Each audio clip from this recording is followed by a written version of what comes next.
Coder est fun, mais être payé pour apprendre à coder, c'est encore plus intéressant. Et si je te disais que c'est absolument possible d'apprendre à coder tout en gagnant de l'argent? Oui, tu m'as bien entendu. Tu n'as pas forcément besoin de créer une application qui a des milliers d'utilisateurs avant de commencer à monétiser ces compétences que tu as. Dans cette vidéo, je vais te parler des choses que je fais et qui me permettent de gagner de l'argent en parallèle de mes études. Alors d'abord, je tiens à préciser que ce n'est pas une vidéo pour faire de l'argent facile.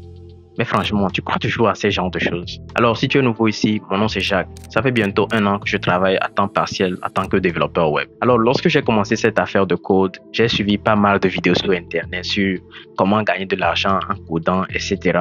Parce qu'au fait, c'était la seule source de motivation, en fait, pour être franc. Alors, la plupart disaient, il faut créer des applications, il faut faire du freelancing, il faut vendre des formations, etc. Et j'ai essayé tout cela, rien n'a marché pour moi.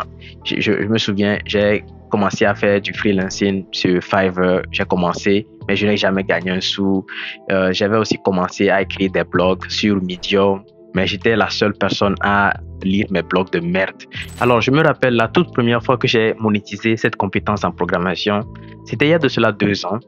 Alors, j'étais dans ma classe tout tranquille, calme. Mon ami vient, il me dit, Jacques, il y a cette personne qui aimerait qu'on lui crée un bot Telegram. Est-ce que tu sais comment faire? Alors, mon ami savait que j'étais bon en programmation, mais je n'avais jamais créé un bot. Jamais, jamais. Alors, je me suis dit, mais pourquoi pas tenter ma chance? Alors, j'ai décidé de commencer le projet. Après avoir galéré pendant des heures, j'ai finalement réalisé le projet et j'ai empoché l'argent. Alors, à ce moment-là, j'étais tellement excité parce que c'était, en fait, la toute première fois que j'ai commencé, que j'ai eu de l'argent en codant. Et je me suis dit, enfin, 16 heures de tutoriel auront servi à quelque chose. Alors, le premier conseil que je vais te donner pour monétiser cette compétence en programmation, c'est de faire du bruit avec ton code. Qu'est-ce que ça veut dire? Alors, la raison pour laquelle mon ami m'avait contacté pour me parler du projet, c'est parce qu'il savait que je savais coder en programmation. Donc, ça veut dire que plus les gens savent que tu sais coder, plus tu auras d'opportunités. Donc, faut parler de tes projets à tout le monde, que ce soit des projets de classe, que ce soit des projets personnels, que ce soit des sites web. Monte tes sites web, monte tes applications à des personnes et que ça ne soit pas que des personnes de ton département, monte ça à des personnes qui ne sont pas forcément de ton domaine. Et c'est comme ça que les opportunités vont s'ouvrir à toi. Et vraiment, tu seras surpris de savoir que ces personnes à qui tu parles ont des projets sur lesquels tu peux travailler ou bien du moins connaissent des personnes qui peuvent te recommander.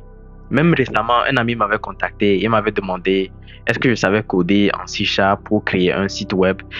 C'était un projet payant, il voulait me payer pour ça, mais bon, je ne savais rien en C#.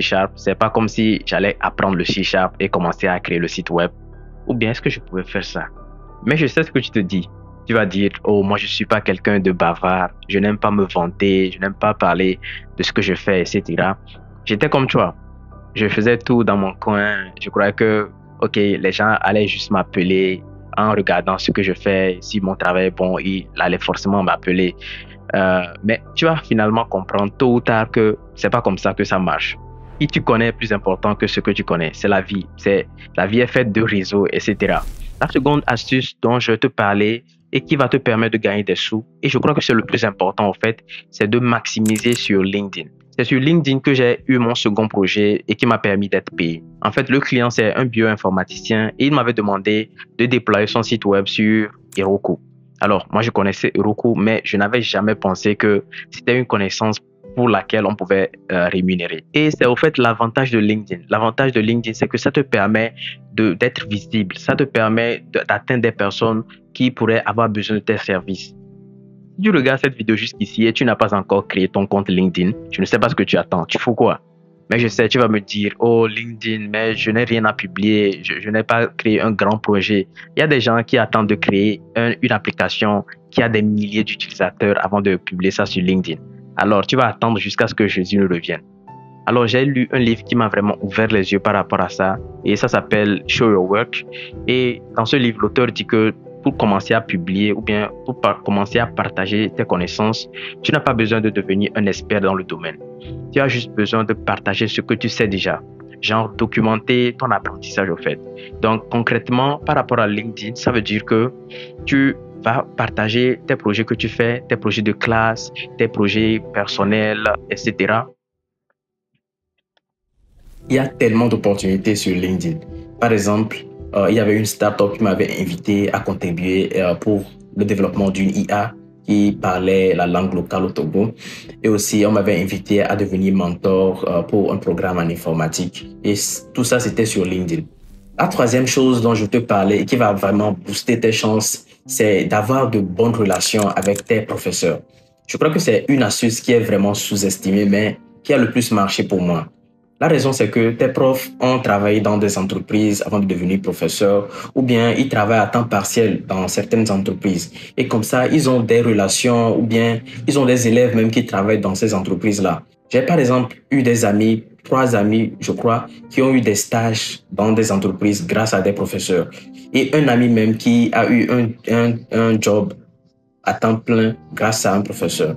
Donc, ces professeurs sont vraiment importants. Et parlant personnellement de moi, mon job de développement à temps partiel que j'ai eu, c'était grâce à un professeur parce que j'avais eu un A dans sa classe de programmation Java.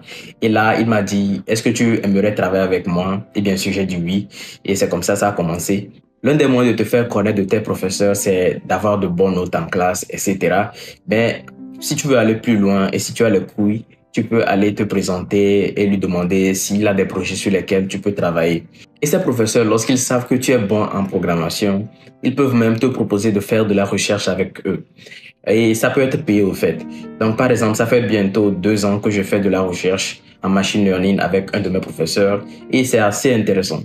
Alors, je ne veux pas rendre cette vidéo assez longue, mais j'ai préparé un guide complet qui te montre comment avoir ton premier stage de recherche. Le lien sera dans la description si tu es intéressé. C'est pas un piège, je te promets. La dernière chose dont je te parlais et qui est très important, c'est de participer aux compétitions. Alors, l'avantage avec les compétitions, c'est que en plus d'enrichir ton CV, tu gagnes aussi de l'argent, tu gagnes les prix de ces hackathons et tout. Par exemple, en Turquie, il y a ce qu'on appelle Tubitak, qui est un programme de recherche qui finance les projets des étudiants. Et cette année, mon projet de recherche en machine learning a été sélectionné. Donc, je vais garder le projet de recherche pour une autre vidéo. C'est une surprise. Et parfois, c'est pas forcément à cause de l'argent que tu le fais, mais c'est pour développer tes compétences ou bien avoir plus d'opportunités dans le futur. Par exemple, je me rappelle d'un projet qu'on avait fait l'année passée avec mes amis Anselme et Coco. C'était un projet très intéressant et ça avait finalement été accepté dans le programme de Microsoft for Startup, qui est un programme de Microsoft pour les startups.